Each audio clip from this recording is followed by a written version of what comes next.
Hey everyone, this is Eric with Leadership Developed. This week, we're going to talk about the different styles of leadership that I have encountered as I grew as a leader myself. But first, before we begin, I really need your help. Go ahead and hit that like button. Also, hit the, subscribe's on this side, right? Hit the subscribe button to be able to help grow the message of getting rid of crappy leaders and creating a better future by improving leadership as we need it for our communities. So I get this question a lot, and it's, Eric, what is your leadership style? And my answer for that has been dynamic. And here's why. There is no one set leadership style that answers all the questions. The situation will dictate that what style of leadership you need to be successful. And to be able to do that, you have to understand what's available to you to be a successful leader. You see, not only was I a pilot, but I was also in charge of people when I wasn't flying. I was in charge of an organization that needed leadership to be successful. And then the people that put me in position needed somebody who had managerial skills to be able to get the results that they required. My job was to be able to hit the results that these people needed while being able to encourage and facilitate the growth of these people to be greater to accomplish the challenges that they faced. So we're going to talk about the observed different leadership styles that I've encountered to be able to help you understand why these are important to be able to go from one style to another style and back and forth. The first style we're going to talk about is the transformational leader. The transformational leader is this person who not only is charismatic and says some great things, but they also live by the example. They're leadership by example. They may inspire others the way they do the things that they preach about. And it's very important to understand that these people inspire through their actions more than they inspire through their words, even though some of them are very charismatic and very able to inspire through great, speeches. The example of this style is someone like Nelson Mandela. He not only just gave great speeches, Nelson Mandela also, he exuberated the great humble man, the great humble person in which others wanted to be like. So then the next style we have is the servant leader. And we gravitate to these people. Why? Because they know that the people are more important than the leader themselves. They raise everyone else up to the pedestal and not themselves. They accrue power to be able to get resources to make their people successful. I was in charge of a maintenance department that had 237 technicians and managers that were able to do some incredible stuff. The only thing that I was qualified to do as a Marine was I was qualified to fly the aircraft to troubleshoot it and hold the toolbox for the technicians to be able to do the repair work. So, what does that mean for me as a servant leader? That means there's things that I could do to help facilitate a better culture for success. You see, everyone's got, let's take a typical Friday. We call them in the Purple Foxes Foxy Friday. Why? Because as the days we're trying to get home to our families for the weekend, something would happen or occur when an aircraft came back from flying that needed to be repaired before we could go home. Well, while the technicians are out scrambling, trying to troubleshoot what the problem with the aircraft is and get it fixed, there's other things that have to get done. And some of those things are things like taking out the trash, sweeping up the hangar deck, those basic things. Well, that doesn't require any qualification. That just requires somebody who's smart enough to freaking handle the tool and make it happen. So as a leader, it was my responsibility to help them get out and to do their job, to be motivated about doing their job, and knowing that they're going to go home at a decent time because I was going to help them with the basics. And that means it was me to come down from my office and go through everyone's shops and help take out their trash, to help sweep out the hangar deck, to help do the basic things that I could do so we can all go home at a decent time on a weekend. And that's where that servant leader gravitates those people because they know they can trust that somebody's taking care of them while they're doing what they are trained to do. So in the Marine Corps, pay was always a hiccup. Don't ask me why. Somehow government can screw up a person's paycheck. And when a young Marine who's required to be on the flight line fixing an aircraft is just sidetracked or, just stressed out about the ability, needing to take care of this. It was the leader's job, myself, or their shop or their division leader who I put in charge, to take care of that for them. You see, it was important for me to have those guys to be at ease with their mind, knowing that somebody was looking out for their best interests. Plus, having a little power of rank goes a long ways to allow that young man or woman to be out on the aircraft and know that they're taken care of, that somebody is looking out for their best interests. So I would take the list of people who were having pay problems, and I would go walk upstairs to the pay people in the personnel department, and we would sit down and we'd hash out what was wrong with each person's pay. In doing so, those technicians were able to do their work, and I was able to leverage some of my relationships through the other departments to be able to get this corrected in a timely manner in which the technicians could be paid on time like everyone else. The next one was the cheerleader. Now you're going, seriously, the cheerleader, Eric? Trust me, I've been a cheerleader, and I'm not the only one who brags about that. You see, I'm a big Formula One fan, and my favorite person in the whole Formula One community is Toto Wolff. He's the principal and CEO of Mercedes-Benz Patron Formula One racing team. And why do I gravitate to this guy? Because he is such a character of taking care of his people.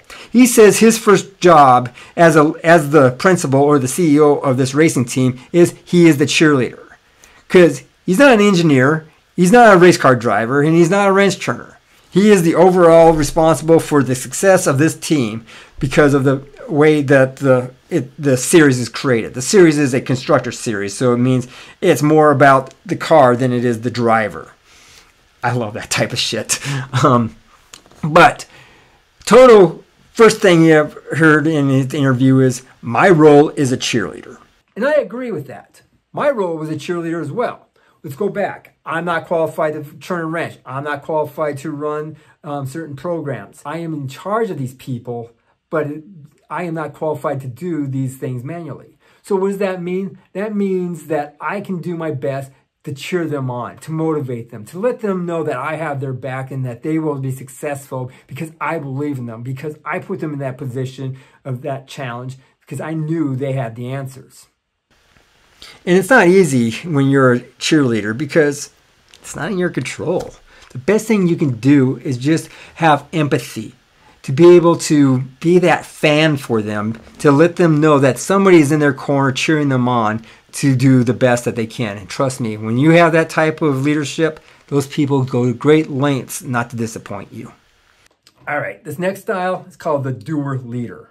This is the common one we see a lot. Why? Because we're taking that contributor, we're taking that front-facing employee and putting them in charge of a people, a project, and customers.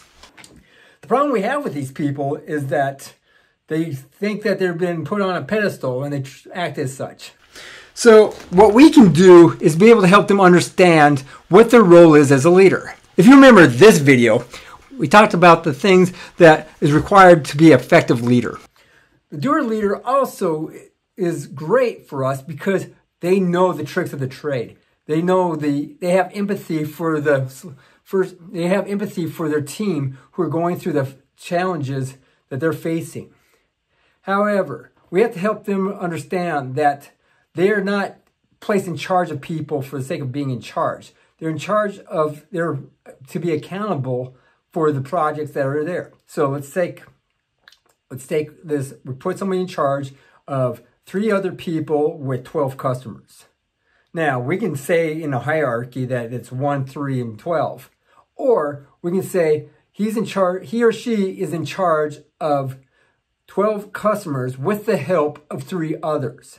And you'll find that will successfully help them understand their role as a leader in that position that you've given them. A great example of the doer leader is usually like charge nurse. You know, the nurse that we put, that has all the experience and all the expertise, and we raise them into a position of authority, and then they know the tricks, they know the trades, but they have to take the time to teach others. They have to show empathy and patience as others are facing the challenges that don't have the experience level that the new charge nurse has. The next leadership style is the empowering leader. But Eric, didn't we already talk about the empowering leader? That's the servant leader. No, because we are now taking these people and we're empowering them by putting them in charge of things that are generally in our realm of responsibility. It doesn't take us away from being responsible. It just gives them the chance to be able to take something and run it on their own. Now, it doesn't mean they don't answer to you. It doesn't mean that they have, carte blanche, authority to do whatever they want. They still have to come through you. You are mentoring them, and that's another one we'll talk about. You're giving them a chance and mentoring them to be, have that taste of what leadership is, of what it means to be in charge of something. You see, decision making is a very important skill to have, especially for a growing leader. And so by having that young man or woman out on their own who have to make that split decisions, hopefully you've done a great job training them to be able to understand the importance of the consequences of the decisions they make, what the long-term effects are in that decision. Now we're going to talk about the mentor-teacher leader. We love this person. This is the person we gravitate to. Why? Because we remember our favorite high school teacher, our favorite college professor, our favorite mentor, our favorite role model who gave us the time and the ability to not only just learn, but to show off what we're able to do in our growth.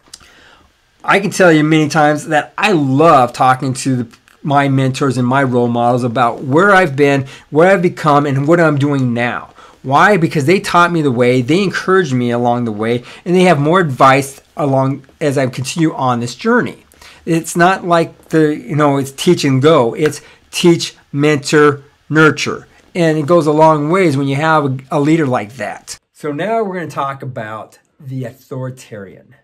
God help us. The authoritarian is this person who dictates, micromanages, da-da-da-da-da. Is there anything positive about an authoritarian? Yes, there is. And here's why.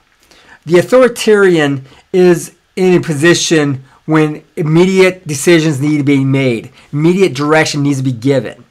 Now, how do we get to an authoritarian skill set that's positive? It's not dictating, negative, micromanaging, jerky, and all those other negative things. Let's talk about how this is positive. Military lifestyle is a great one because a lot of people think that military leaders just give orders and everyone just jumps at it. Are you kidding me? Are you kidding me? How the heck do you think we get people to go in harm's way to go save other people's lives? It isn't through freaking being a jerk and dictating and barking orders. It is through leadership. What you don't see in military leadership is the years that it takes to create where we're at when we have to give the order. And what I mean by this is the team comes together. The team then hypothesizes of all the challenges that we're about to face. And then we start creating courses of action. And then we go with the top. So the top side, we plan it and we bring it down.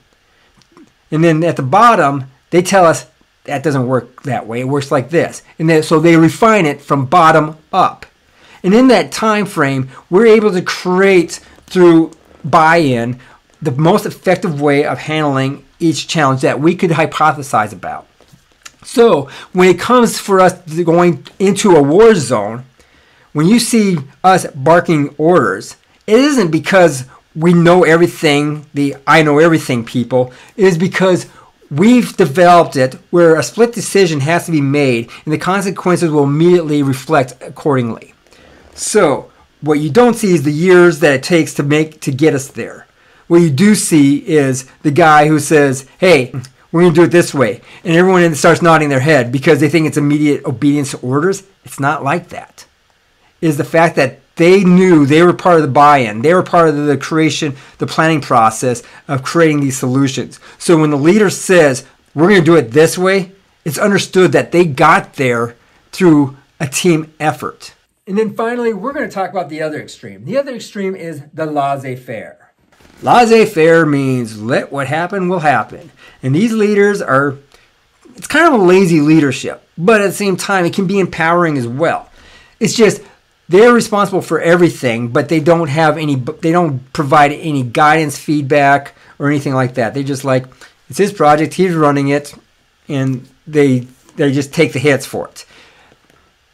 It's I like it in a little bit, but at the same time, I want to have some input to provide guidance, to provide growth, to be able to let the others learn something from this.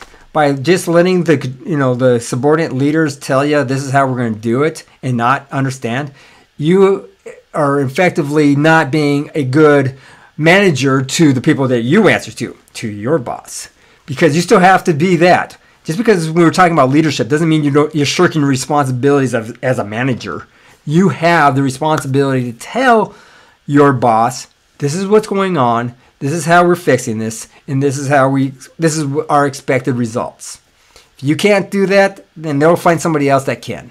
So with going through these different leadership styles, we're able to help you understand what is out there to be able to help facilitate your best efforts to take on the challenges that you face as a leader.